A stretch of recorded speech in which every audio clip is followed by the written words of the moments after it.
Okay, I'm going to call this meeting to order. Dr. Thomason, roll call, please. President Kaler, please let the record show we have all 5 board members present tonight. Thank you very much.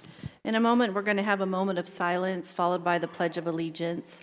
I just wanted to take a moment to remind everybody to keep the family of Luke Knight in your thoughts and prayers, as well as all those that loved him. I want to thank our staff that kept going through a very difficult time. I also want to just keep the students in your thoughts as well as they go through this week. There's been a lot of events that he's been honored at, and I think that has helped a lot to heal. So I just want to keep him in our thoughts and prayers.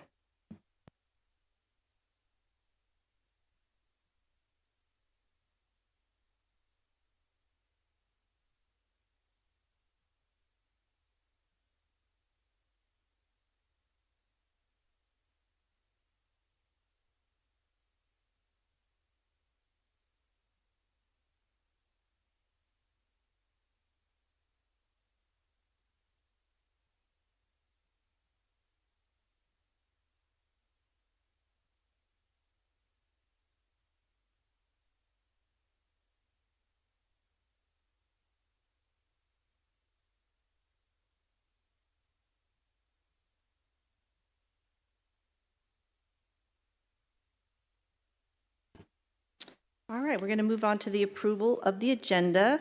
I make a motion to approve the agenda. Second. All those in favor? Aye. Aye. Aye. Motion carries. And next up is Dr. Thomason's superintendent's report. President Kaler, members of the board, tonight we have some very special recognitions for our Points of Pride tonight. So at this time, I'll turn it over to Mrs. Reese to introduce our principals for our Points of Pride recognition. Thank you, Dr. Thomason, President Kaler, members of the board, members of cabinet, and our audience. We would first like to invite up Principal Katie Harris from Gateway Point Elementary School for tonight's Points of Pride.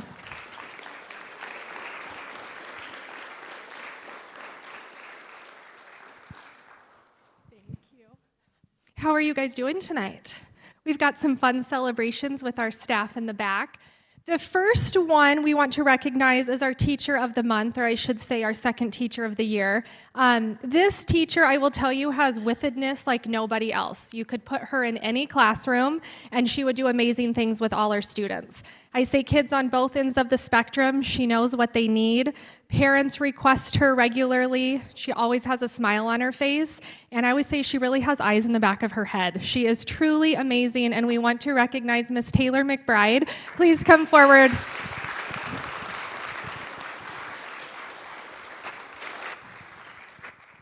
We wish we could clone her, but you guys can't steal her. She is ours. So.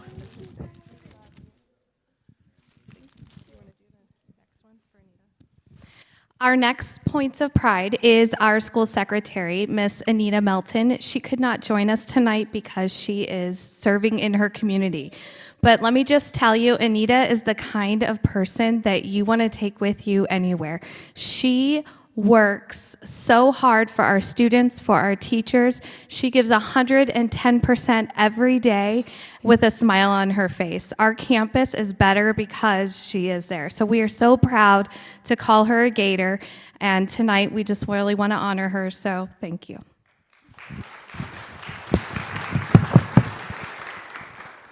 Our next recognition goes to our Volunteer of the Year, and she is not only a parent, a community member, and an employee. And I say when she's not working, she comes on campus. She even takes stuff home, and we're always like, no. And she's like, no, please, I need to do this. If she's not busy in one classroom that her kids are in, she'll go to another one. Whatever we need, she's willing to help out. And we just truly appreciate her dedication over the past 4 years. So Miss Allison Overton, please come forward.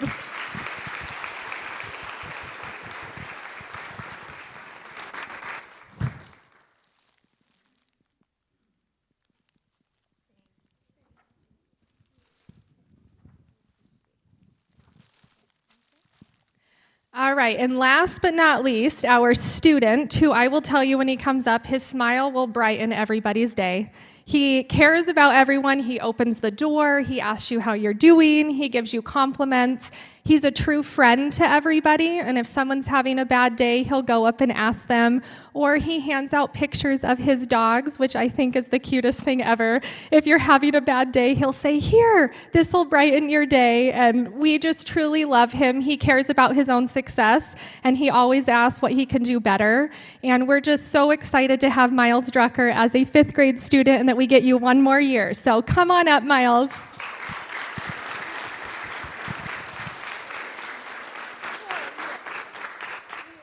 Will you show everybody your smile?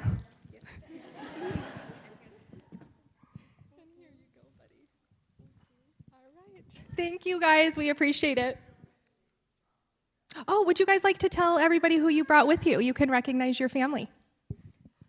My twins, Connor and Carson, that are in Miss McBride's class, my husband, Dale Overton, my son, Austin, who used to go to Gateway but now is at ACES, and my stepdad, Pat Marshall.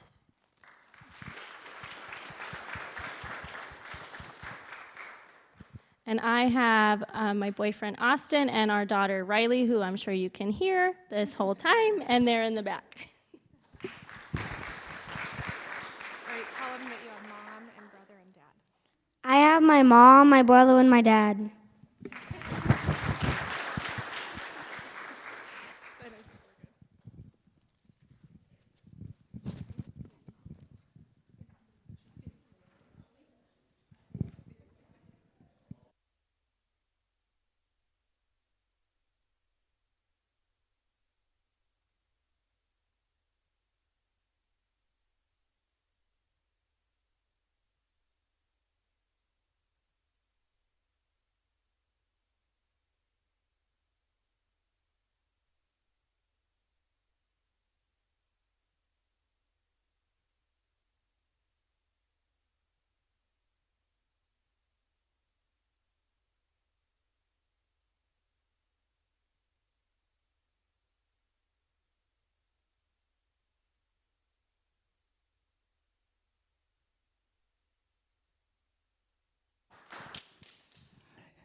Thank you, Gators. Tonight we also get to honor another elementary school. Would Higley Traditional Academy Principal Karen Bacon come up?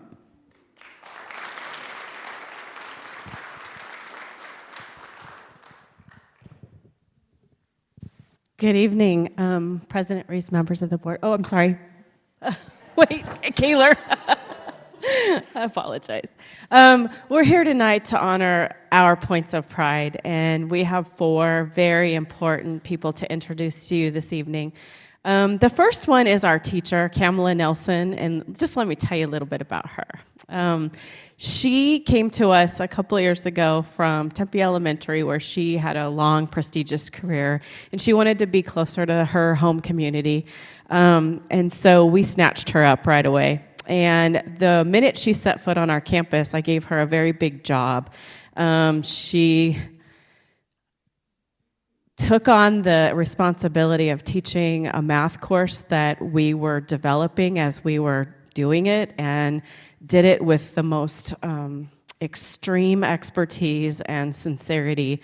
And the kids in her class are so lucky to have her. She cares about them so deeply, and her school community, her classroom community, what she's built with her team. The team is just one of the strongest on campus, and it's because all of the members really play nice and play together, and they really do what's best for kids to support them. So Cam, why don't you come on up?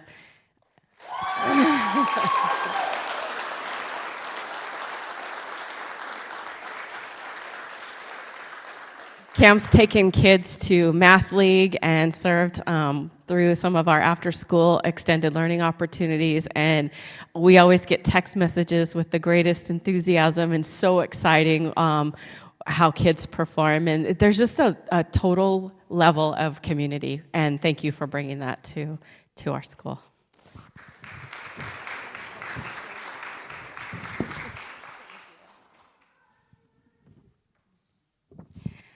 Next, we'd like to introduce Liana Lopez. Yay.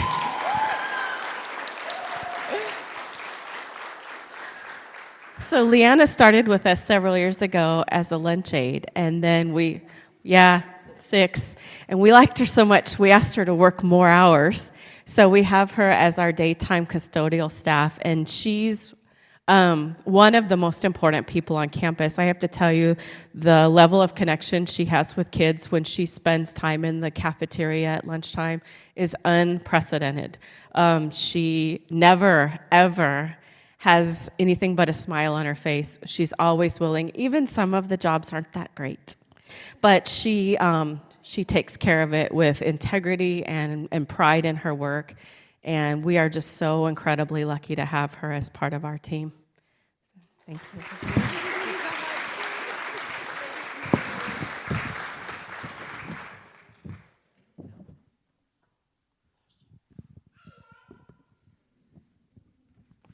So the next person that we would like to recognize is our student point of pride.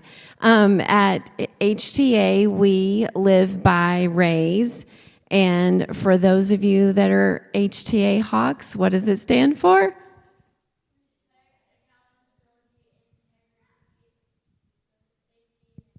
That's right. And our student, Blake Dameron, come on up.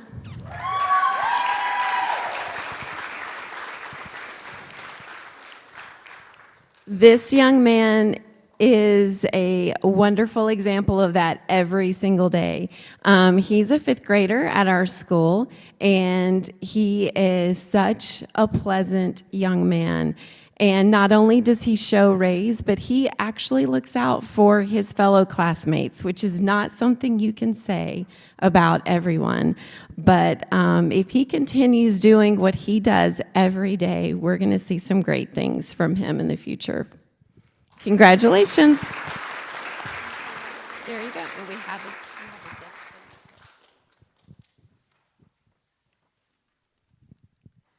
So our next point of pride is our volunteer, who sometimes I feel like she's more than a volunteer. She's actually a big part of the HTA family. She spends a lot of time on our campus, and she has spent many hours helping us with our book fairs, especially. She's an expert at that, so if you need help with that, she can run it on her own, set up and everything. I would like to introduce Andrea Baumgart.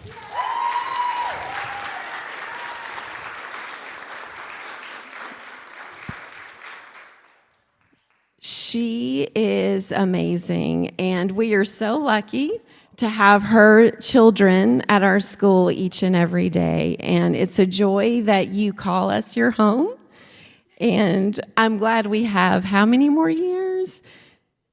3, but I bet she'll come back and see us for sure. All right, I'm going to pass the mic down and let them introduce who they brought with them this evening. Thank you so much. My husband Phil is here, and my kids Madison and Lance, they're in 3rd and 4th grade, and we just love HTA. Thank you. I brought my mom and dad, and my teachers came along as well. I brought my twin sister Joanna and my boyfriend Jake and my nephews. And I brought my husband Jared.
We understand if you leave now after the awards. We're so used to it. Have a good evening.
President Kaler, I would like to start with some upcoming events that we have. So on Monday, February 17th, we have President's Day, so there'll be no school, so a nice 3-day weekend coming up. And then on Friday, February 21st, we do have our superintendent's visit to Sossaman Middle School at the preschool and at the middle school, starting at 9 a.m., going to 11:30. And then our next governing board meeting would be Wednesday, February 26th, right here in the governing board room. And those are the upcoming events for February. Thank you, Dr. Thomason, and we're going to move on to board comments. Mrs. Wilson? We had an amazing training on mental health that was put on by Jen Corey, I believe, but I don't see her. So I just wanted to, oh, is she back there somewhere hiding? Oh, there you are. So I just wanted to thank her because it was an amazing little training that I know you went to as well, and I'm not sure if any of the other board members went, but it was great. And then I got 3 unsolicited comments this week on how great our app is working. So, and that's something to Michelle Reese that is just, we appreciate you, and it was just really awesome to hear those great comments. Thank you. President Kaler? Yes. We had a Chinese New Year event that was put on by Coronado, Cooley, and Williamsfield. They all had groups performing, and it was amazing. They did a great job. And then I want to thank Miss Martins, her team, and all the teachers and staff who came out for our Higley Job Fair. I spoke to a gentleman that was there who had come from New Mexico, and he had gone to another job fair in the valley. I won't say which one, but he said it was nothing compared to ours. It was great that all of our schools were there. They all had representatives, could speak to teachers directly. And so thank you to your team and everyone from all the schools who were there. It took a lot of work and time, and it's appreciated. So thank you very much for that. Thank you, Mrs. Reese. We also had athletic signing day this past week or so, and both schools put on an amazing presentation of that. And we also had a ribbon cutting ceremony at Williamsfield that was also put on by the Waltz Construction, and they did a great job. They gave us food too, which was amazing, and gifts. Greg has your gift now, so they were really, really generous. So there was a lot going on the past couple weeks, and I'm thankful for my board that we can sometimes divide and conquer all the different events that happen throughout our district. So thank you. President Kaler? Yes. I just want to mention that for Gary Holland and the others, that the gift was a mug with the advertising of the company on it, so we don't get in trouble with procurement law. So it was just a cup. And but it did have our names like on it, which is amazing. Don't get upset. We're fine. Thank you. Thank you, Dr. Thomason. All right, we're going to move on to request to speak. And I'm going to first read this. We value input from our constituents. This time has been set aside for anyone from the audience who wishes to address the board. Please remember, this is not an appropriate venue to evaluate, discuss, or criticize district and personnel. Policy KEB provides a process for complaints about personnel. Speakers should be aware that false statements about individuals may result in civil liability. Members of the board may not discuss items that are not specifically identified on the agenda. Therefore, pursuant to ARS 38-431-01H, action taken as a result of public comment will be limited to directing staff to study the matter, responding to any criticism, or scheduling the matter for further consideration and a decision at a later date. Please limit your remarks to just 3 minutes. In no particular order, I have Michelle Walker.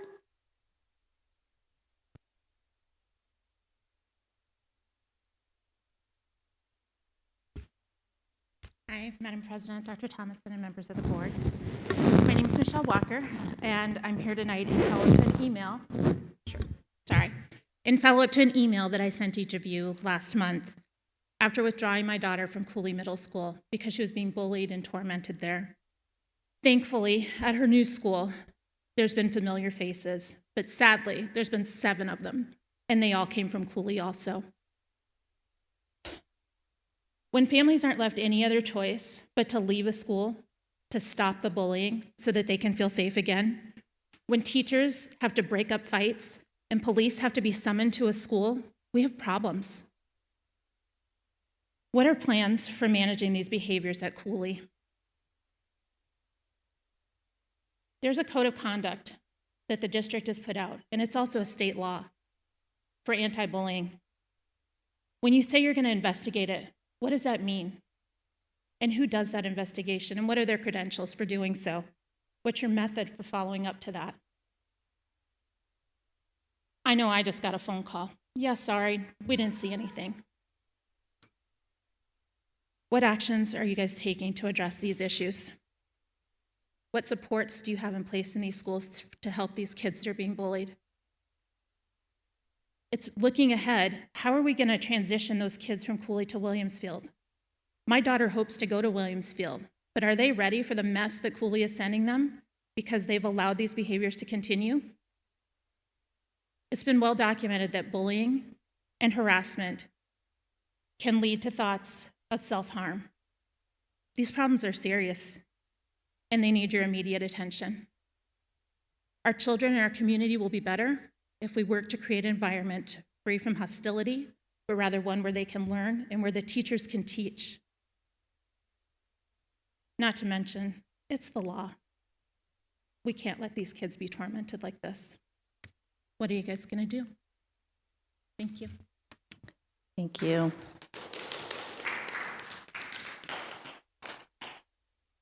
Michelle Rigby.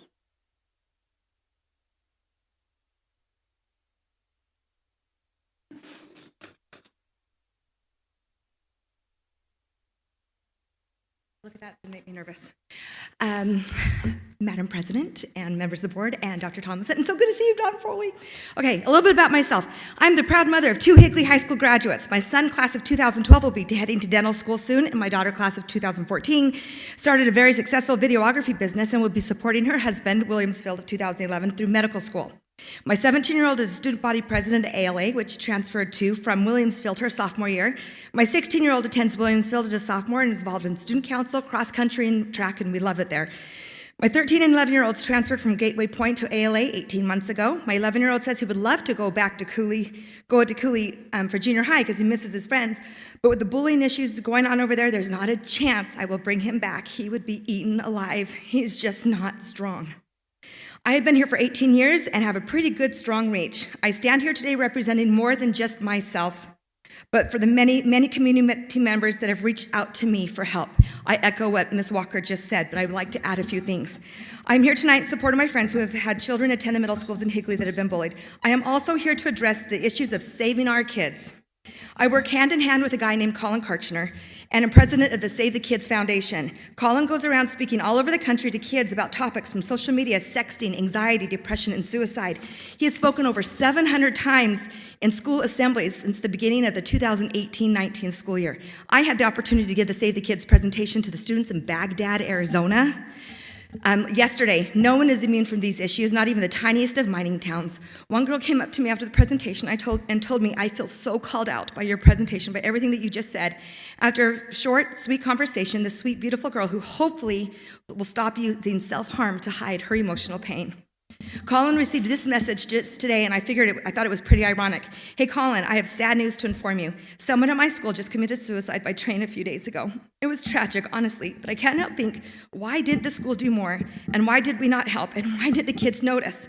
The school has nothing preventative in place. That came from a junior high teenager. Junior in high school.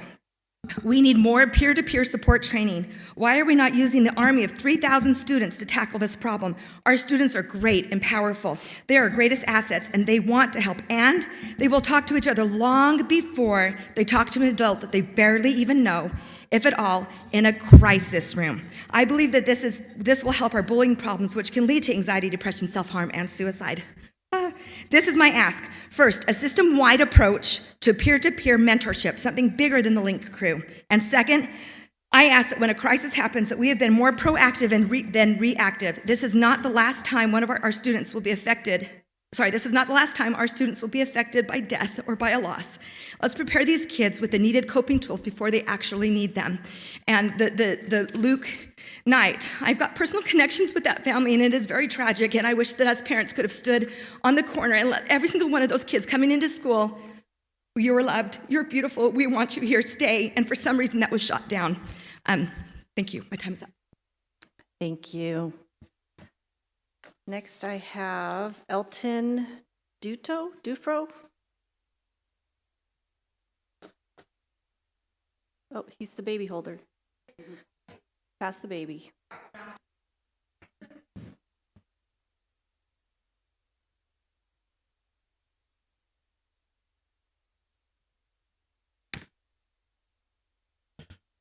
Hi.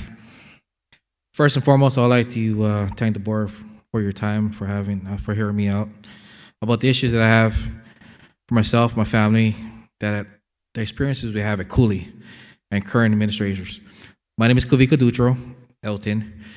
I'm currently a sergeant at the Department of Corrections for 18 years, working with offenders minimum custody to maximum custody. I'm currently working with the SMI, severely mental illness inmates, and also their respective person in the community. My wife, Stephanie Dutcher, is currently a RN at a behavioral health center. Her job includes work with adolescents with severe mental issues and drug addictions. On Wednesday, 1/29/2020, I received a phone call from my wife informing me that my son was suspended for punching a kid. After I talked to my son about what happened, he explained that during field day, he was sitting on the benches and was kicked numerous times in the back. His fingers was even stepped on the benches. My son stood up, began to walk away. At this time, this person still pestering him, still kicking him. Enough was enough. My son with one punch. There were many witnesses that saw what happened. However, the teachers never interviewed anybody to see what exactly happened. As far as administration knows, zero tolerance is zero tolerance. That was my explanation for them from the administration. This zero tolerance is failing the kids. My son, who was a victim of bullying, is now labeled by the administrators as the aggressor, without finding what the root of the problem was. My son felt like that the school failed him, and the bully gets to continue to roam around worried-free. My son, who tried to commit suicide numerous times, have thoughts of suicide once again, considered it again. It hurts me to see my son feel that way. Absolutely, I feel helpless, knowing my current situation and my job. My wife, who is a psych nurse, sees the path that our own son is taking, but can't do anything about it. Our worst fear is our son getting admitted to a facility similar to where she is currently employed. We have brought the suicide ideations up to administrators, and they were well aware of it. On 2/6/2020, my son returned to school after a 5-day suspension, only to be threatened again with bodily harm by the same individuals, and this time more friends. The administration decided it was best to have my son leave class early to avoid conflict. To me, this is ridiculous. The school empowers the bullies to keep harassing without any disciplinary actions, and the victims stay victims. What are we raising? What is going on? We need to do the right thing. I'd encourage that we look into the policy again on the zero tolerance. We look in, just like what Michelle Walker was saying, the investigation. Have somebody certified in doing that in the investigation. I know people. I've done the investigation myself. And I heard earlier you guys did mental wellness or mental illness awareness. I'm also an instructor and certified in first aid, mental illness. Thank you. Thank you all for speaking tonight. Mrs. Rigby, I have also followed Colin and just recently sent that as a speaker to the superintendent. So we do have his information. And I know that I saw that on his website. He's very popular. And also just so that we are all aware of some situations at Cooley. We've added another administrator over at Cooley, but I know that this is very concerning to our community, and it's not going ignored. So thank you again for coming tonight and speaking.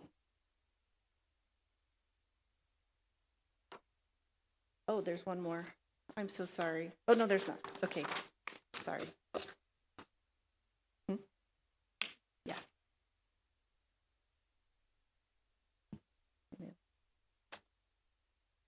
Okay. We're going to move on to consent agenda items. And I move to approve consent agenda items 6.1 through 6.12, removing 6.2.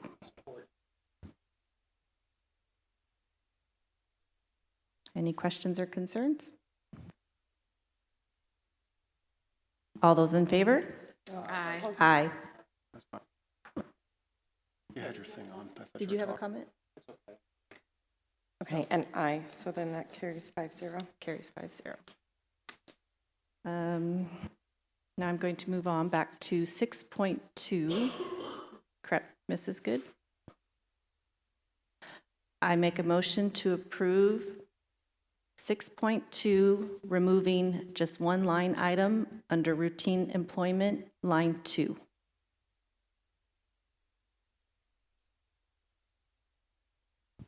Second. Any questions or concerns? All those in favor? Aye. Aye. Motion carries.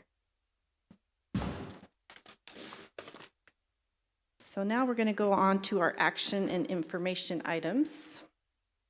And that is going to be, I move to approve 7.1, that the governing board approves contracts 2020, the 2020-2021 contracts for certified teachers, certified non-teaching psychologists, occupational therapists, speech therapists, physical therapists, administrator classified, administrator certified, classified exempt, and classified at will. Any questions or discussion? Madam President? Yes, Mr. Glover. Well, this is our time again. It's our annual revisiting of the wording of our contracts. So congrats to everybody who gets to hear this. But the inside of our contracts, as you know, in each of them, there is that the penalty clause. And I'm just going to I'll probably be 0 for 4, but maybe I'll be 1 for 4 in my attempts. But originally, our numbers were for those penalties. Well, what they are is by June 1st, $500, by July 1st, $750 in penalty, and after that, $1,000. I said that wrong. $750, $1,500, and $2,000. $2,000 after school starts, and I'm not too. I understand when school starts, but the board may not be aware that Gilbert also started this, and I think they did it for a year before we did, and they reduced their penalties by June 1st to only $500. By July 1st, half of what we're charging, only $750, and then after that, $1,000. And I just want you to consider, like, our contracts, these are supposed to, if everything goes right, they'll go out around like March 4th, I think. And so you think about an employee that maybe in March or April, the school year is still going on, and they find their dream job, and, you know, that kind of penalty, I know $750 doesn't sound like a lot, but a lot of people are, you know, 3 months away from being homeless. And so $750 is a lot, and I just don't want hostages working for us. I want people that want to be here. And I think we've worked really hard to make it an environment where people want to come, and I think we do a disservice, all of the school districts, a disservice by kind of almost not really allowing people to move on.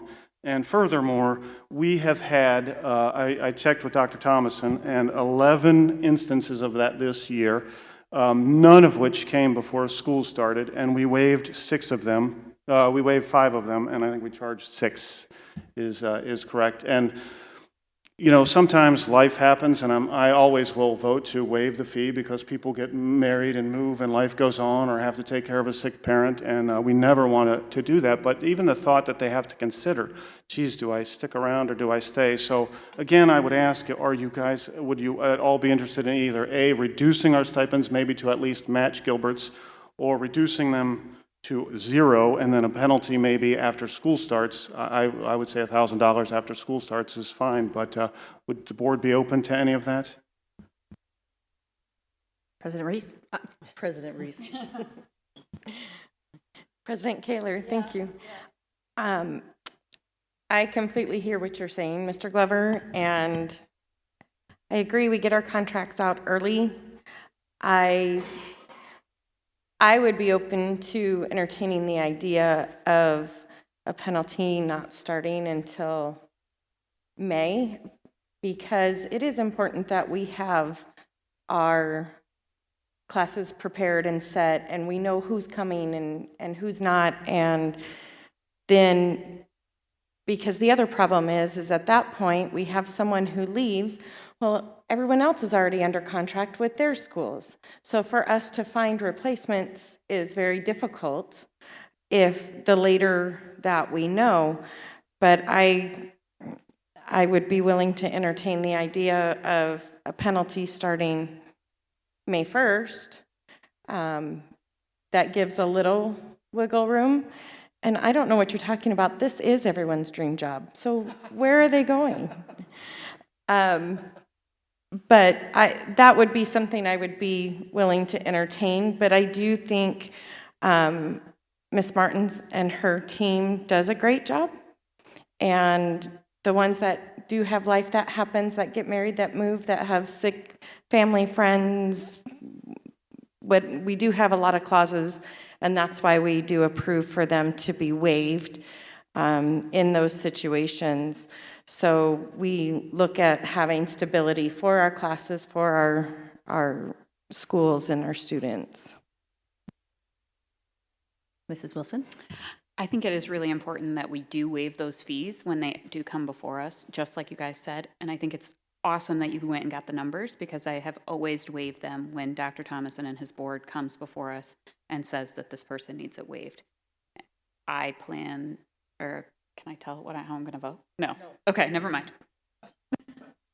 Mr. I'd Tovich, just like to add microphone. to the point that our HR department's doing an excellent job, and it's very, very important to maintain stability here.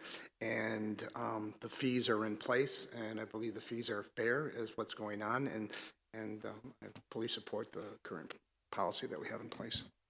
Thank you, Mr. Witovich. I have looked at this very closely this afternoon, and I too, I'm inclined to match at least Gilbert's fee schedule. I like that. I know we shouldn't compare, and we talk about that a lot. Don't compare next door. But in the same token, I do believe that that should be considered.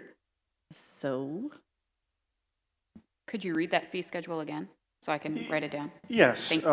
So Higley's is by June 1st, $750, by July 1st, $1,500, and after that, $2,000. And Gilbert's is $500, $750, and $1,000. Ms. Good? You need a motion to amend the contracts. The contracts are on the table right now.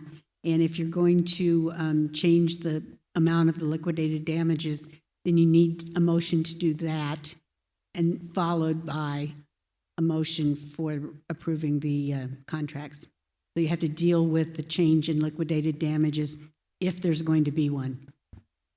Well, I will, unless there's further discussion, I will make that motion. So my motion, well, it doesn't sound like we have, it just sounds that you and I were the only ones that were changing the date. So I will just make a motion to reduce the damage fees to match our sister district here to be by June 1st, $500, by July 1st, $750, and by after that, $1,000 for all of the contracts where that language is found.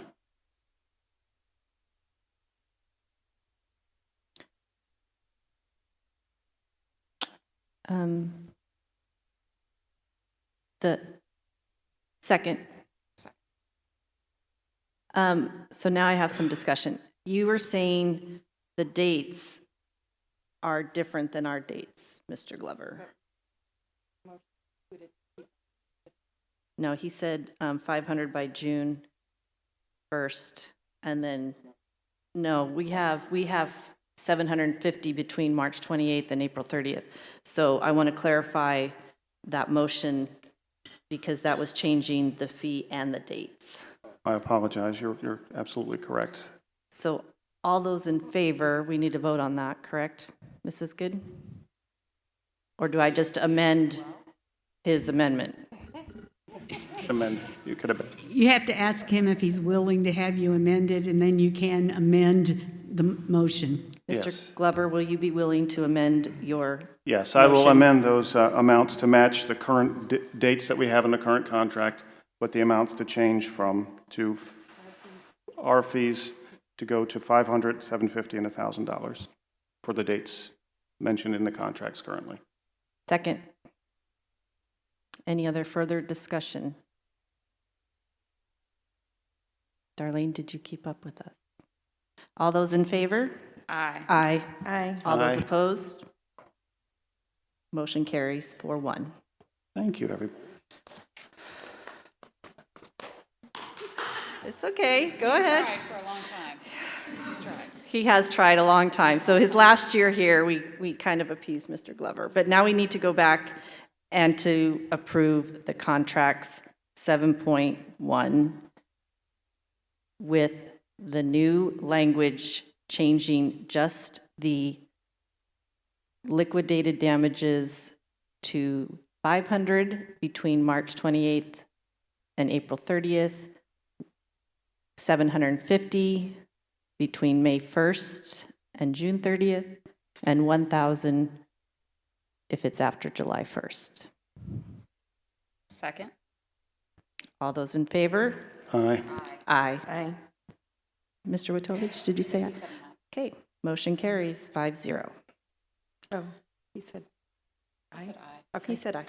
Couldn't hear him. Okay, all right, we're going to move on to board dates and start time. Are you gloating? It's been a long time. Okay, I'm going to make a motion that we approve the 2020 to 2021 board meeting dates and time. Second. I want to have a quick little discussion. Anybody up for moving board meetings through the end of the year at least? So I'm talking from July 15th to December 9th, barring there could be new board members starting next year, so I'd probably want to have a discussion with them as well. But is anybody opposed to changing the meeting time from 5:30 to 5 p.m.? Is my question. How does the board feel about that? I feel like that's a great idea to keep that staff, our district office staff has to stay late on these nights, and sometimes we run very late, past 8 and 9 o'clock, and it would be nice to let them maybe get out of here a half an hour early. Thank you, Mrs. Wilson. Any other comments? Again, I just want to, Mrs. Reach, do I have to make that change, Mrs. Good, for the times on the motion then, if I'm going to change through the end of the year? Just because I know if we have new board members next year that have a job, I'd want to respect a start time if they are an 8 to 5 type position. I think you've already got your motion, but you can, the start or the dates as listed, you can identify those, and with the start time of 5 o'clock p.m. 5 o'clock. So you can combine those two things.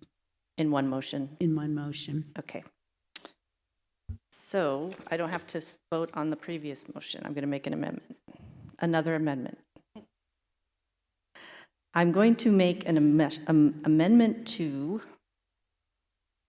what number is this? 7.2 for my initial motion that we change the times from, can you pull that up again? Thank you. July 5th through July 15th, 2020 through the end of December 3rd, 2020 to 5 p.m., keeping the rest of the dates for next year at 5:30.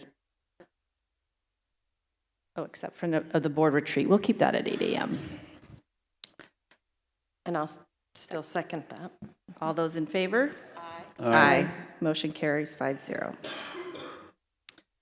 And now we're going to move on to our monthly financial report.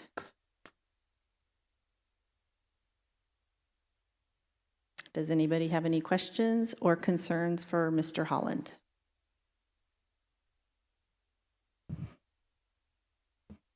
Thank you, Mr. Holland. Appreciate your help tonight. And now we have a presentation that we're going to move to on tobacco use and vaping.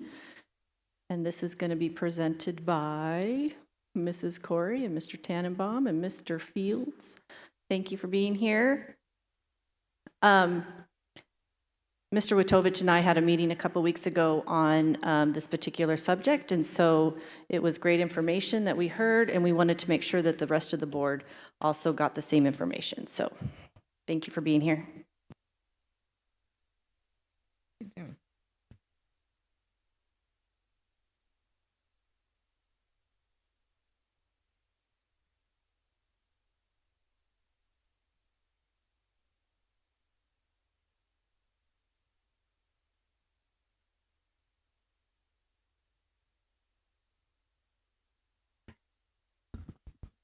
Good evening, Madam President, governing board members, superintendent, cabinet. So a few weeks ago, there was some concern and you guys wanted some more information just to put out there about what we're doing regarding the issues surrounding tobacco use and vaping. The reason why we call it tobacco use is because it does fall under the tobacco law. So there's no longer actually usually tobacco, but it does fall under that law. So I'm going to let these two gentlemen kindly take it because they are the ones who actually walk the walk. Good evening, Madam President, members of the board, Cabinet, Dr. Thomason. So appreciate the opportunity to be able to present and talk and answer questions that you might have. The topic of vaping prior to, I would say maybe 4 or 5 years back, was one that there was a lot of education that was missed out there because of recent information and the amount of publicity that vaping has received. It's helped that process of being able to combine with parents, with teachers, with awareness types of elements when it comes to the issue with it that's around across the nation. A little bit though for this evening, and if you've seen the information that we're presenting tonight, but I wanted to have an opportunity to talk a little bit more about that, and of course answer any questions for both Mr. Fields and myself. But our annual code of conduct, of course, has those elements in there. It's an element that, you know, we have our teachers go through that process. We have our students sign that document as well, and of course discuss, you know, what is considered to be a vapor releasing product on campus. That element as well, of course, with the publicity has helped from an education standpoint that students are aware of choices that they're making. And of course, those choices, though they're written in there, and they have been, it's a little bit easier to get those questions answered and those conversations started. Informations with staff meetings, I did bring a board that we use at our staff meetings. As much as the market changes and as much as different products are out there and aware, we go through as administrators in the beginning of the school year, thank you, Ms. Corey, to communicate with our teachers and our staff the difference between what could be considered a flash drive or what could be considered something that's a vape product. This is a conversation that I have quite often with other administrators that are in other districts, as well as what steps are they doing as well to educate their staff and their students. New information, our district website, of course, following the links to Ms. Corey's page, has different community resources, information for parents to see. Also for us, a little bit more about educating our students, not just, hey, vaping is wrong and bad, but actually hearing from more than just the teachers, administrators, and the support and working with parents. We had our opiate presentation that had elements of vaping and being unaware of what could be actually in that device. If it's not purchased from a store, purchased somewhere else, you're not sure what you could be inhaling, and being aware of those damaging issues that could come about that. And then, of course, our Attorney General presentation that was done as well are a few.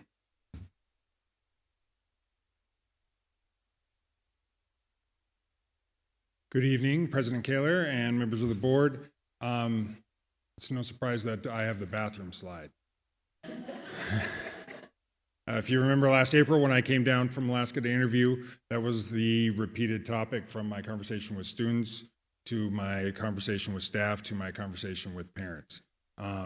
We implemented several tactics to try and rectify that situation at Higley High School.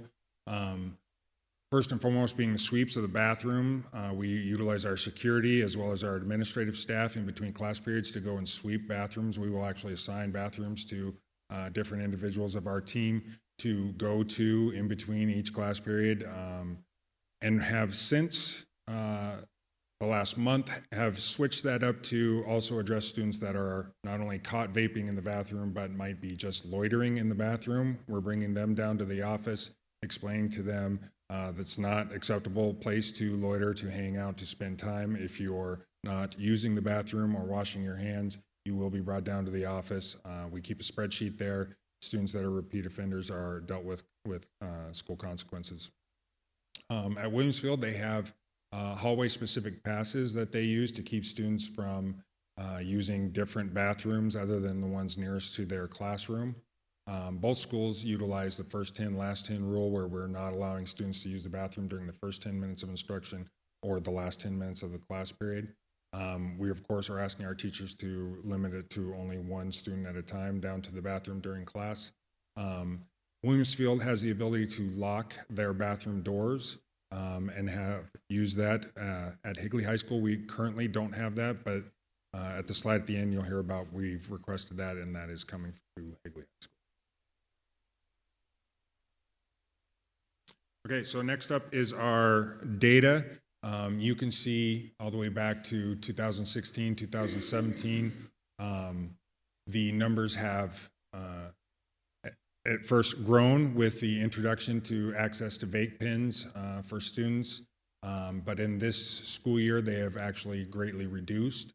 One of the interesting things that I see in the data is that there is not repeat offenders. So students are not, once they've been caught at school and received consequences, they're not repeating that behavior again at school.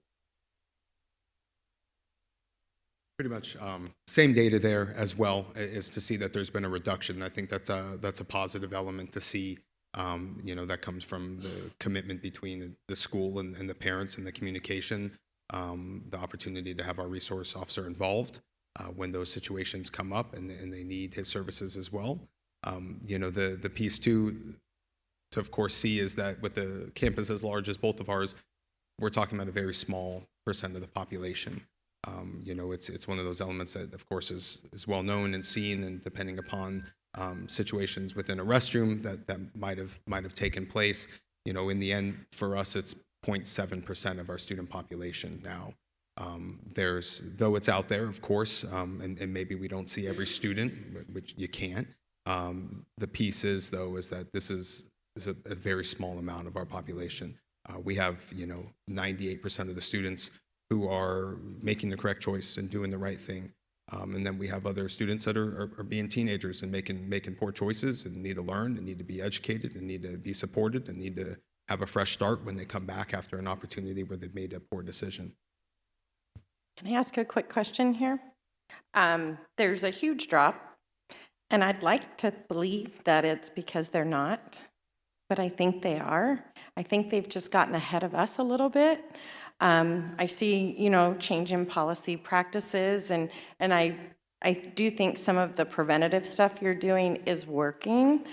But when I hear from students how they can beat the system, then they're beating us. And so my question here is, I think they've caught on to some things, and they've just changed their behavior, not to the point of where they're not doing it. They've just changed their behavior where they're not getting caught. Have either of the campuses met with students, a group of students, talked to them, about vaping, and not talking to them about vaping's bad? What do they see on campus? Do they have any suggestions on how we can help fix this?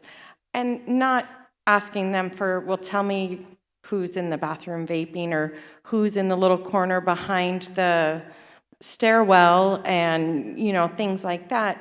But I hear from a lot of students that it's still happening. And while I'm very happy to see these numbers, and I'm sure preventative measures have decreased them, I'm just wondering if they're just one step ahead of us still.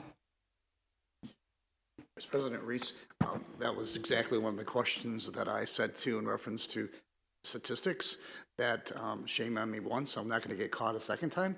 And all this is showing me on the statistics is they're being more creative, because I know it's still taking place. First of all, the whole vaping issue is a health issue here that we have, and it's just not a school issue. It's corporations that, as you can see by these products, are deliberately making products to be deceitful, and it's disgusting that they're doing these type of things. And we're not selling vaping products at school. Okay, first of all, students are bringing these things into our school, and where are they getting them from? So we as a community should be asking ourselves, okay, where are our students getting these products from? Why are they getting them from? And those type of things. So I appreciate what you're doing, and I get it. But like I said, this is a community issue. This is a health issue that's taking place, and it's a bigger pitch in the discussion. But we are doing some things here. So I appreciate everything you do. But please, on these numbers, don't think that, oh my gosh, everything's great. Nope, they just a little bit more slick. I think they call them Vapo Commandos or something like that is the name they use. That they have text messages and everything to say where people are at. So I mean, it's quite creative. So we just need to be one step ahead in reference to our creativity too. So I completely agree. I mean, there's always going to be cat and mouse games. That's the way it is. I mean, we try to approach, we try to be proactive, we try to communicate, but we're here to educate too. And so we take the approach. I speak for Mr. Allen, but Mr. Fields, we take the approach that we're assuming our students aren't vaping. We're assuming our students are choosing to make the right choice, because they generally are. They're great kids, and we all know that. I'm preaching to the choir, but they're great kids, and so we take that approach that when students are in the restroom, they're in the restroom. They're not in the restroom to vape. And though some students might make that poor choice of maybe 20 students in the restroom, there might be one that's making that poor choice that's there. Yes, we try to stay ahead of it, and we try to stay up to date, and we try to communicate. One of the best parts is I would say is when we do have cases where vaping is reported, it's being done by other students on campus. I can't tell you the amount of times that both myself or one of our assistant principals has received an email directly from a student to say, hey, you can come down to this classroom. and pick up the student if you'd like, and anonymous tips and those pieces like that. And I think that that's a huge element because that points to the culture of your campus. That points to the fact that students are there, students are seeing this, students are understanding that this isn't something that they want on their campus. It's not something they want in their classroom, and it's something that they feel so passionate about that they'll reach out and communicate with administration. That we bridge that gap between I can't talk to an administrator, I can't talk to a teacher about this type of topic.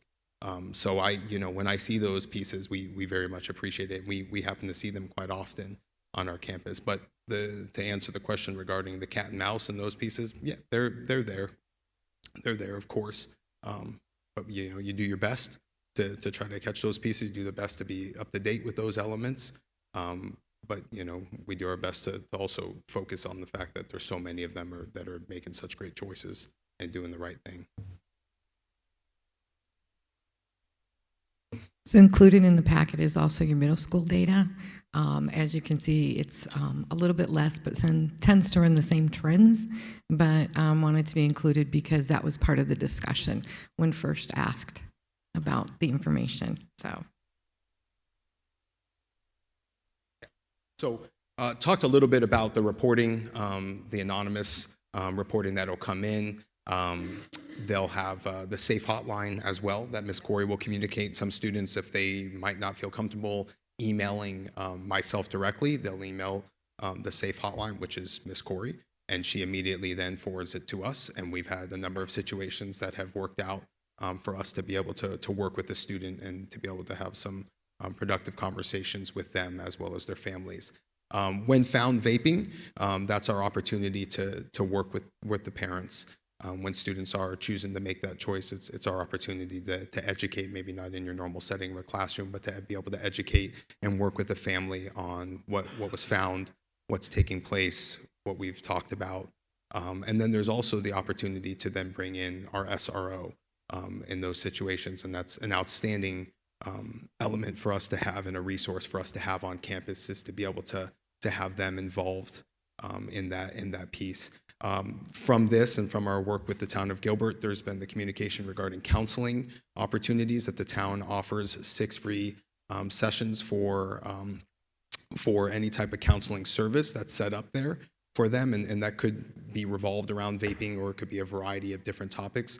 Sometimes these conversations with students, then we get into other areas and other elements where they might need assistance, and we can give them to the best of our ability, but then sometimes there's a trained professional that needs to step in those pieces, and it allows us to present that resource with somebody who actually works straight with the town of Gilbert. In the referral process for police involvement, the second referral would be involve a police citation, and though you may know this before, this was something that had to be taken on by the town and by the police department there because of the influx in all of the town of Gilbert that took place from this. So that's now moved to a second referral, or a second time on a campus is when the police will be involved. Mr. Tannenbaum, it used to be first citation. Correct. However, they got so many Correct. that they were booking it so far out. So now they pulled it back to second citation only. And so I was under the impression too, until I met with, that it was the first time, but it's not. I just have a quick question. Parents are brought in the first time, always, at both campuses, and what are their responses normally? Are they happy that you told them? Mad that you told them? Like, can you give me some feedback on that? It's a mix. Do they not know? Yeah, I mean, do they not know? Do they know? I mean, I'm just kind of trying to read. It's like from a parent point of view, do they know? And then they. My experience, I think there's a wide variety. Okay. Sometimes they've identified this already at home. Okay. And I didn't know if they were more helpful if they didn't know, and keeping it off our campuses. Like, okay, there's going to be some consequences. And if that's the piece that maybe we need to fill in and helping those parents get that education as well, that it's not. Because I have heard stories that the parents are like, no big deal, until, something major happens. But I didn't know if that was the case at our campuses. You guys felt like that? Go ahead. I think most parents are trying to fight the good fight as well as the school is. And I think that, as Mr. Tannenbaum mentioned, there's a variety of reactions. from they had no idea that their student was involved with vaping or anything of that nature to they've identified it and they don't know what to do. They've tried to get them to stop and they're struggling with that. And that's where the free counseling for substance abuse comes into play. We're able to make a recommendation to them for where they can get further assistance. A little bit more. I think too, the responses has changed in time. Over the last 4 to 5 years, as it's come out that vaping is not safe. Initially, when it was, I think you had more of those reports of, it's fine. Well, you know, I'd prefer that. It's the lesser of two evils kind of idea. Where now, where there's more information out there that this is, in fact, dangerous and harmful activity, parents are much more, now that the public is more aware, they've become more supportive.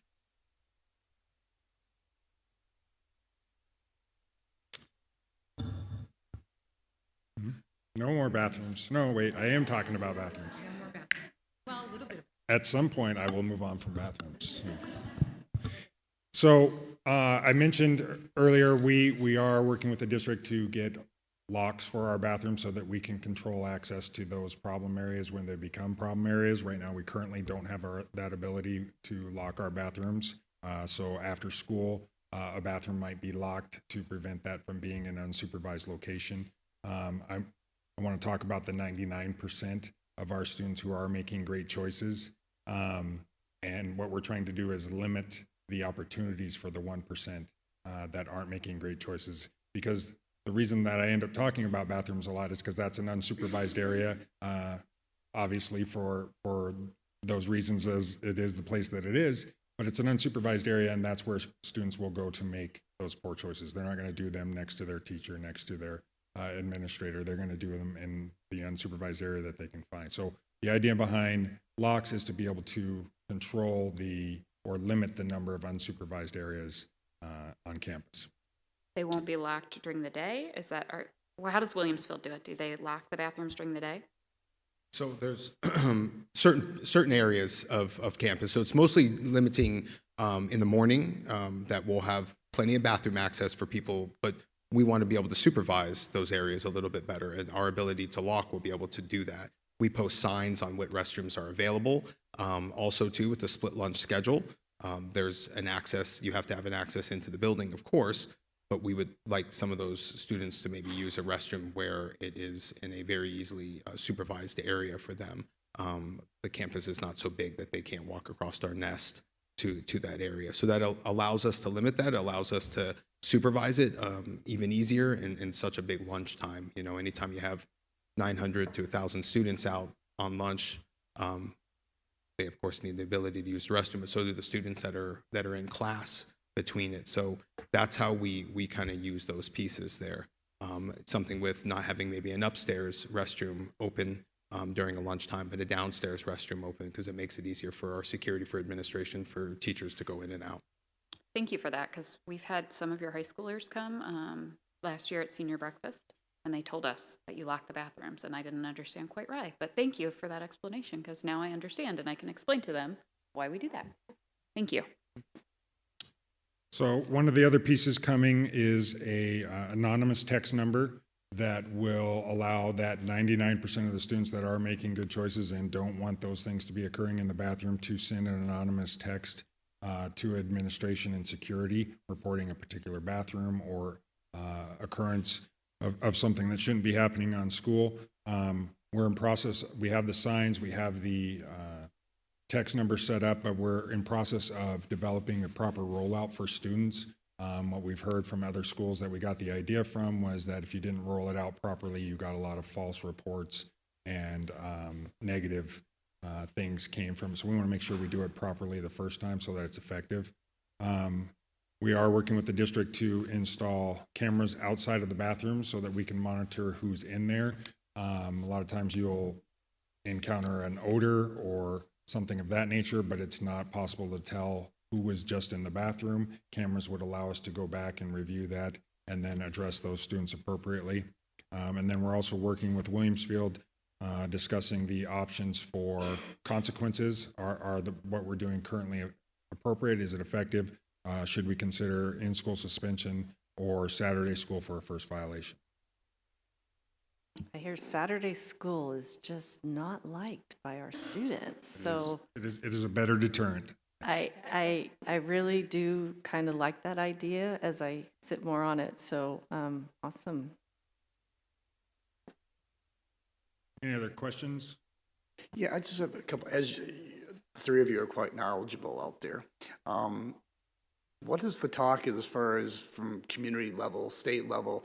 Because the state of Michigan is the first state in the country that will be enacting shortly some anti-vaping laws, so they understand the health issue that's involved with vaping and are moving forward from a state level. So is there any talk amongst anybody here in Arizona? Because like, as I said before, it's, you know, these students are underage and they're buying this stuff at businesses in our community.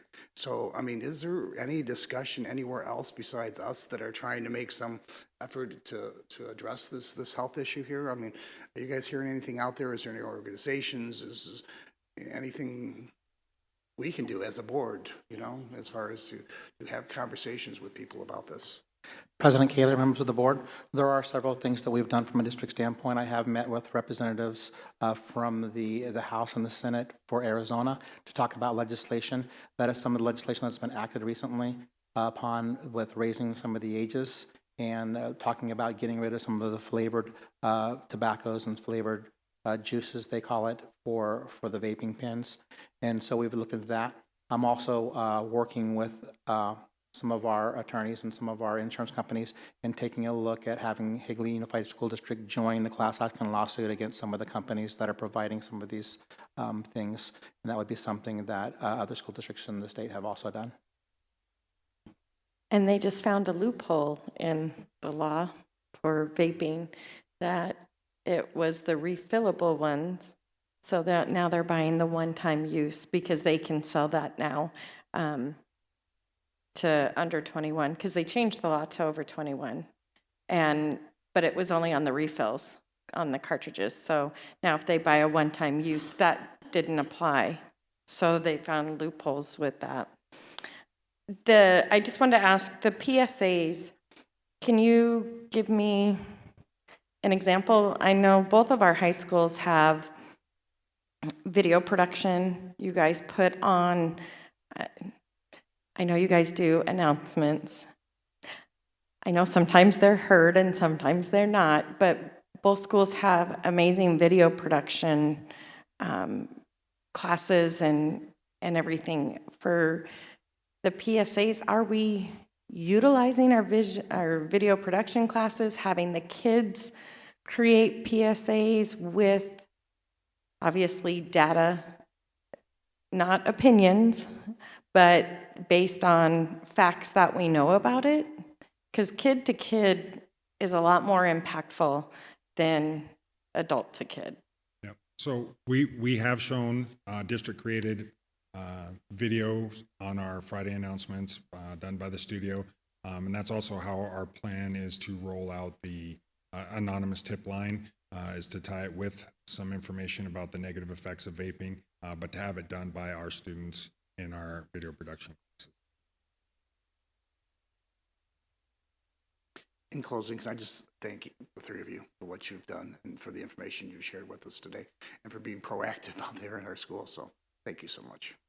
I just want to add, thank you very much. I had stopped by Higley this afternoon to drop off something, and I heard a kid say, "I got a name." So they're willing, you know, if they catch them, they're willing to come up and talk to. They're safe people on campus that kids can go to, and they trust them, and they will speak up. So I'm thankful, and I even like patted the kid on his back, like, "Good job, you know, you did the right thing." And so I know that you're doing far more with the bathrooms, Mr. Fields. Thank you so much. We appreciate that.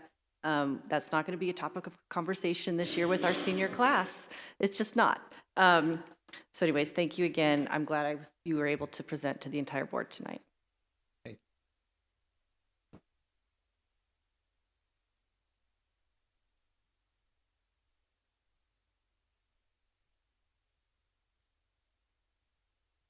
you. And for our action information, our last item tonight is the presentation on the AZM2 incentive plan. Has everybody gotten used to saying that now? AZM2. AZM2.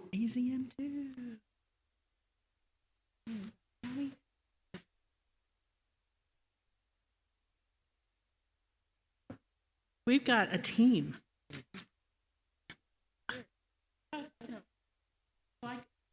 I come with a team because this was a team approach. So one of the things we'd like to share with you is as we talked about earlier this year about assessment and changes in AZ Merit 2, this is an important conversation for us to have. So as you know, and again, this started last year with AZ Merit, lots of districts, particularly at the high school, had incentive plans to incentivize secondary students at the high school specifically to take the test seriously, to have an incentive for that. Now, lots of districts did lots of different things, and obviously then when the state changes who's taking the test and how they're testing and that alignment, because the end of course assessment went away, there was time for us to have some conversations. So what are we wanting to do and how are we wanting to do it? Because obviously there are some changes. We obviously had implemented it last year. We implemented an incentive plan last year with different parameters, and there were things that were great about that, and then there are things that obviously with the change needed to be looked at. And so we came together as a team. The principals and I had lots of conversations about, well, what's the good, the bad, the ugly, and some of the concerns, and let's lay it all out there, and what do we want to do as a district? We searched, what is everyone else doing? And we said, you know what we're going to do? We're going to take this back to our teachers and identify with them, what is it? What are they thinking? What do they want? What perspective do they have to share about this? So we collected their ideas, and then we said to each administrative team, pick a representative from each of the areas that will be testing to come together to be part of a committee to talk about this and put a plan in place so that this is our plan with our voices and consistency across. So you will see the composition of our committee here, but you'll also see some representatives here to share tonight because, again, this is our work that we're bringing forward as our plan, what we'd like to do. Attached to this was two things, the PowerPoint and also a little letter of communication. So our PowerPoint will explain the letter of communication. But tonight with us here, you can see that I have Tara Andrade from Williamsfield for ELA. I have Tommy Bird from Higley High for ELA. I have Beth Rustad from Williamsfield Science. I have three of our amazing high school principals. I have our math coach, Rick Seipel, who are here to also share with you what we talked about and what we are proposing as a team. So we're kind of proud of what we did together. Well, already the board is saying, yay, we put a collaboration together and we got people that are doing this and living this. Their voice was heard. Thank you so much for that, Dr. Foley. Thank you so much for letting us speak tonight. I'm Tommy Bird from Higley High School. I teach English, and I was really excited to collaborate with people across the district. It's always fun to do that. Before we started, we sat down and really talked about what are some things we want to keep in the front of our minds as we're coming up with a solution, and what are some common outcomes, some common ideas that we all had that we wanted to make sure this is kind of where we're headed. So some of those things included, first of all, we needed to recognize that AZM2 is different than in the past. It only impacts our 10th grade cohort this time, so we're dealing with a much smaller population. And the teachers still wanted to keep an incentive plan for sure. We've had some success with that, so we didn't want to let go of that, but we did see a need to kind of tweak some things from what we've done in the past. One thing we wanted to do is to make sure that the incentive was aligned with the course that the students were in versus waiting until the next year when they're not in that course anymore and now they're getting the incentive. We also wanted to make sure that our grading practices were appropriate and aligned with what the district expectations were, so we wanted to keep that solid. A big thing was that we wanted to make sure that this was an immediate incentive for students. We're dealing with teenagers. They don't want to wait for 6 months to get the prize kind of thing. And then also the fact that it was immediate also kind of helps us to keep that alignment going rather than waiting till the next year like we did last year. So in addition, we wanted to make sure too that per Arizona state statute that the teacher still does determine the final grade in the course. We didn't want to take that away from teachers, but again, doing something that was across the board the same so that all of our students are getting the same incentive across the board.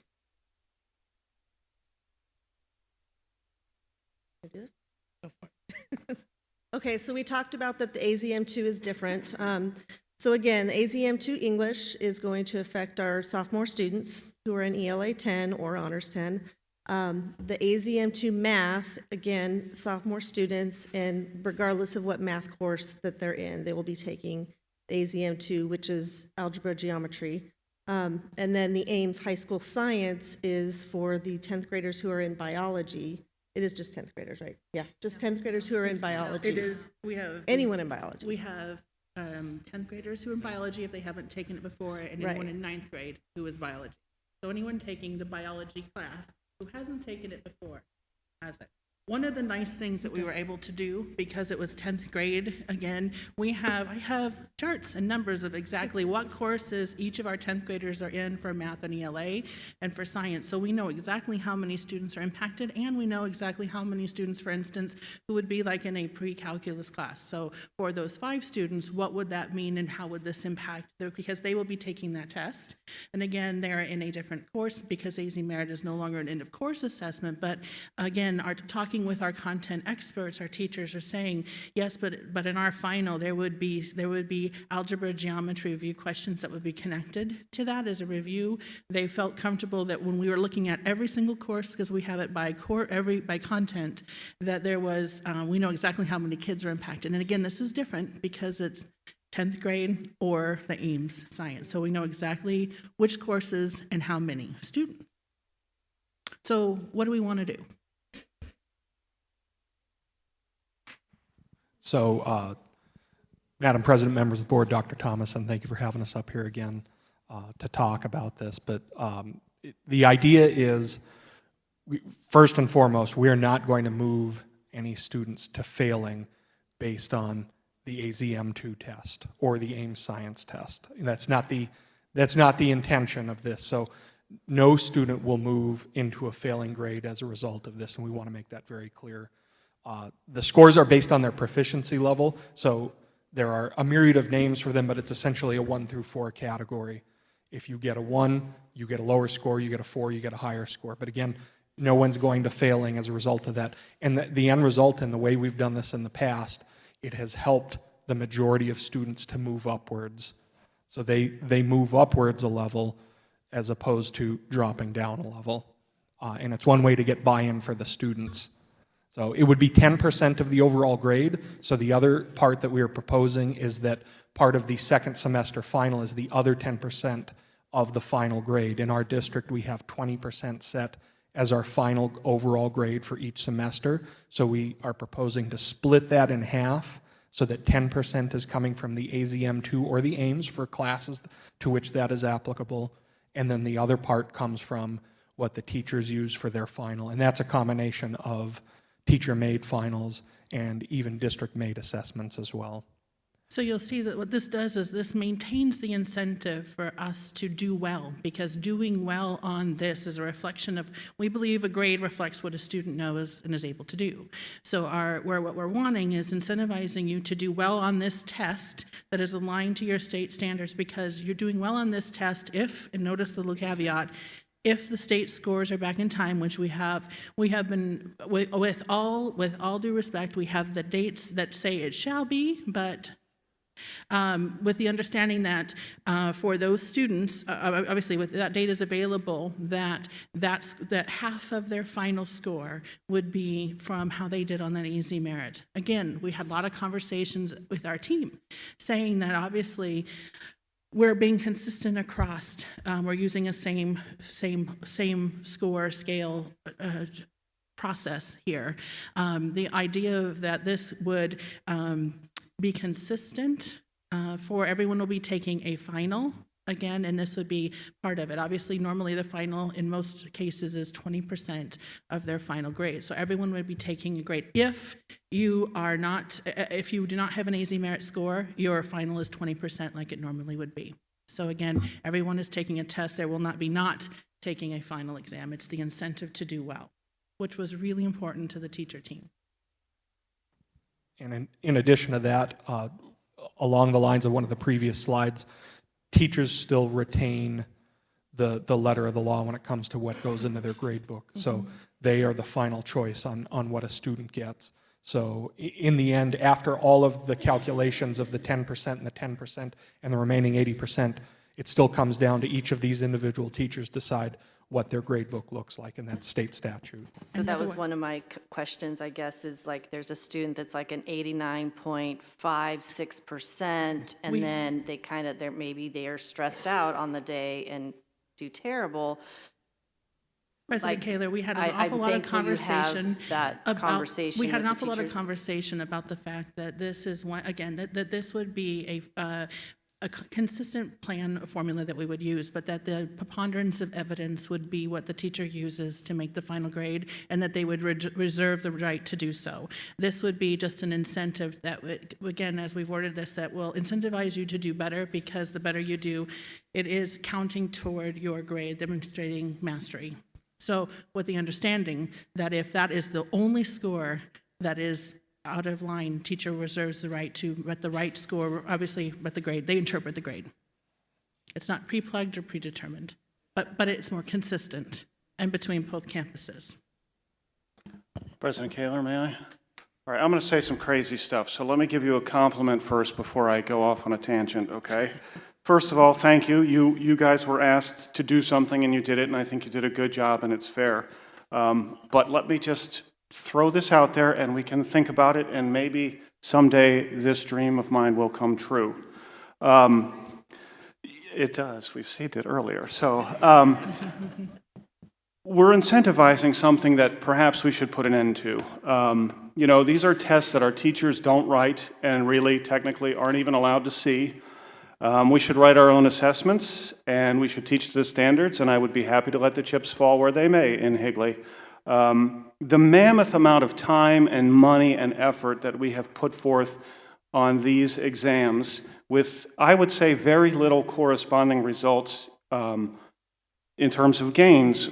Where we have seen gains, it's usually because a state has changed the bar or lowered the bar to artificially make it seem like there's these tremendous amounts of growth. I think we are overemphasizing English language arts, which is important. My wife is a language arts teacher. She would, you're my witness. And math and a little bit of science at the expense of some other things. I think that this puts a lot of stress, especially on our elementary kids, but no, that's not what you guys are here to talk about, but it does. I think it has had the ultimate effect of demoralizing teachers. I think the winners here are the testing companies and the people who sell Chromebooks and things like that. We've had to spend a lot of money to make those things work. So it might be time, maybe, to raise our voices and try to put an end to this practice. And I know no one asked you if if getting rid of it was even a choice, but and we don't really have a choice. It's something that the federal government and our states would have to do. But November's coming up, and as you start to think about who am I going to vote for, maybe vote in your own best interest and think about maybe putting an end to this standardized testing mania that has really, I think, done a disservice to education. Thank you, Mr. Glover. I know that I know too that some days our students do feel over-tested, and so I'm excited that I haven't read the whole letter yet. I did not read the whole letter yet, but I want to hear more about like how we're going to communicate this out to our families and the students. Yes, thank you. And Mr. Glover, again, I'm completely here and understand what where you are coming from and the perspective you're saying. One of the things that our team was tasked with was with knowing that not having the option not to, that this was important for the teachers felt to give this buy-in for. You are absolutely right, because truly it is third grade with the move on when reading who has the highest stakes associated with a high-stakes test. It is important to know that this conversation for the grade being the way it is for the high school only. It doesn't impact any of our other grade levels at this point. So, but knowing that and hearing exactly where you're coming from, honor that perspective entirely. So next step. So one of the things that we wanted to do was, again, this is making awareness. One of the things that we're wanting to do is bring this to you so that they can communicate, so that this letter, this information can go home to those students that it impacts in those classes that it hits, because we know exactly which classes those are. We've given the common wording so that they know that this is something that we as a collective group are doing, making them aware so that they can communicate that with students. Obviously, we're going to then implement this and talk to each other about how does this go and what does this look like. There was real feeling from looking at our data from having an incentive plan before that having that mattered to kids. It was important. And that was something that the teachers, because we talked about do it, don't, the teacher voice very clearly said, keep it. This was an incentive. This was something important for us. Obviously, then we talked about the idea of it. We needed it to be immediate. We needed it to be connected with the grade right now. The idea is one of the things that was liked about the previous plan was this idea of acknowledging any movement. Growth. We talked about let's not get rid of that there are other ways to acknowledge, to incentivize, to celebrate, to recognize, to highlight student growth, but that doesn't need to necessarily be in a voucher or a test. So that one of the things that the teams and teachers talked about is that they would look and have conversations similarly on how would we celebrate, acknowledge, and value individual growth, and how that might looks a little bit different than what we had done before, but we felt that this was an important step moving forward, taking into all the considerations that we talked about through this whole process. So we're coming tonight as to say this is what we'd like to be able to move forward doing, and that we are going to try as our collective team outcome. I mean, we kind of felt really good about these were difficult conversations and honestly very meaningful ones, as we had content area representatives around the room talking, representing their teams and taking it back.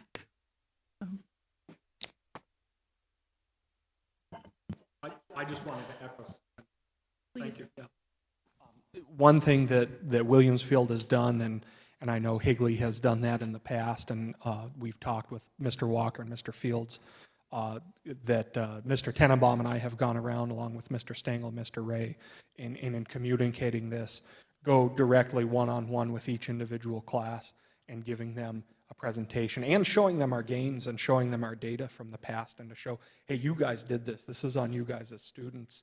Congratulations. I mean, looking at the data and looking at the incentive plan, talking about growth here, and while, yes, the state has raised and, well, lowered the bar, we did have good growth. We had tremendous growth, and Williamsfield had, I compiled the data from East Valley schools, and we had really, really good growth, the best growth for, if you add up all the different categories, we had great growth. And you know who else did? And they were already very high. Higley High School also had very good growth too, and they were already very, very high within the East Valley. So, we're happy to say that we feel the incentive has helped tremendously, along with all the great things that our teachers do in the classroom. Let's not pretend that there's not a bunch of hard work, sweat, and tears that goes into that every day.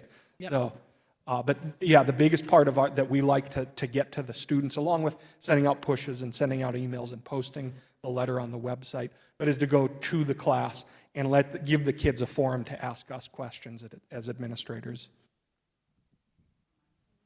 President Kaler. Go ahead, Mrs. Reese. So I just want to try and understand. So we did a similar plan 2 years ago, and it was that their grade could not go down, it could only go up. Is that the same? Because what I saw in here is that we would not move them to a failing grade, but it will only impact their grade if it increases. It will not decrease their grade at all. Is that what I'm understanding?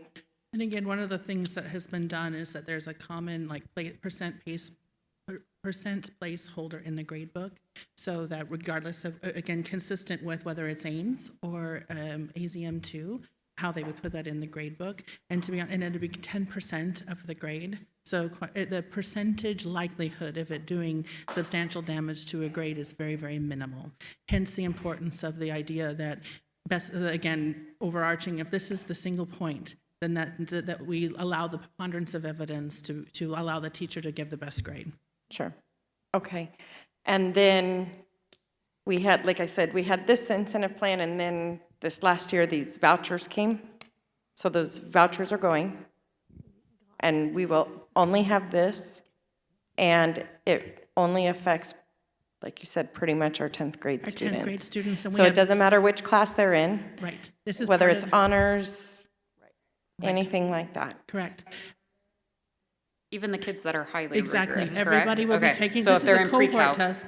And I can tell you there are 5 students across the district who that would impact, but this would be part of it there. Again, they're in pre-calculus. The AZM2 in math is going to be on 60 algebra, 40% geometry. And so, but when talking with the teachers, they're saying these are connected with Arizona standards. These are some foundational things that would be on a final as a review. They felt very comfortable that having the incentive for these students was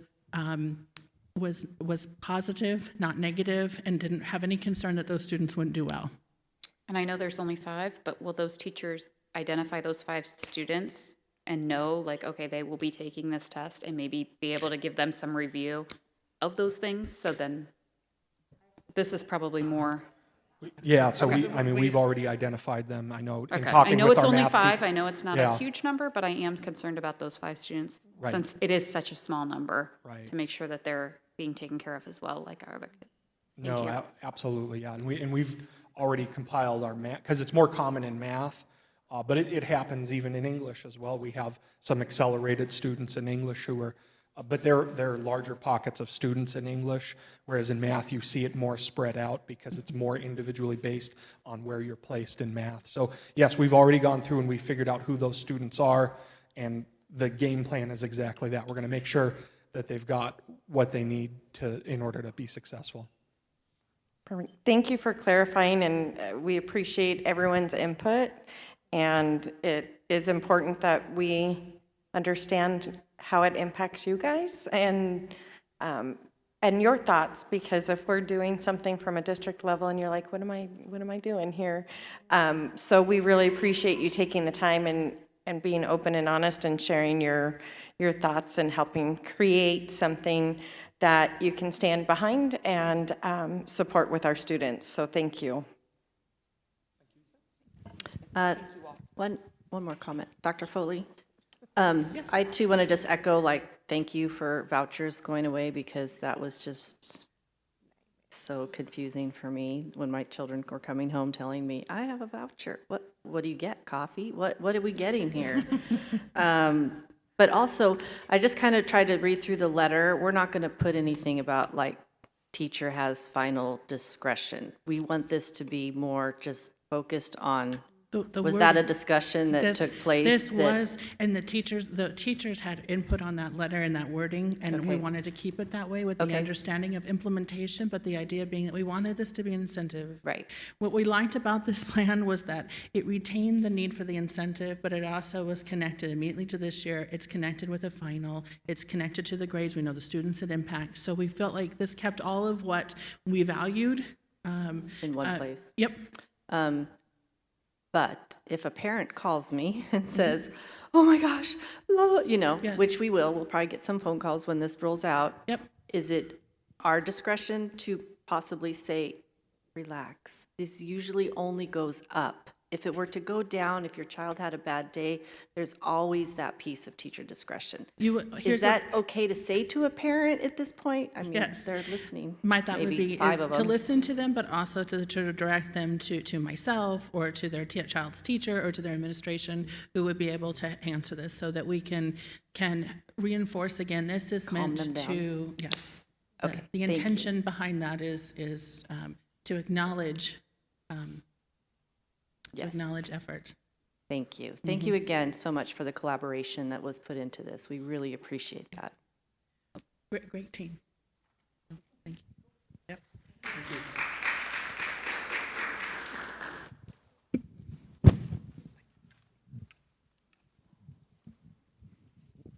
All right, so last but not least, are there any future agenda items from our board?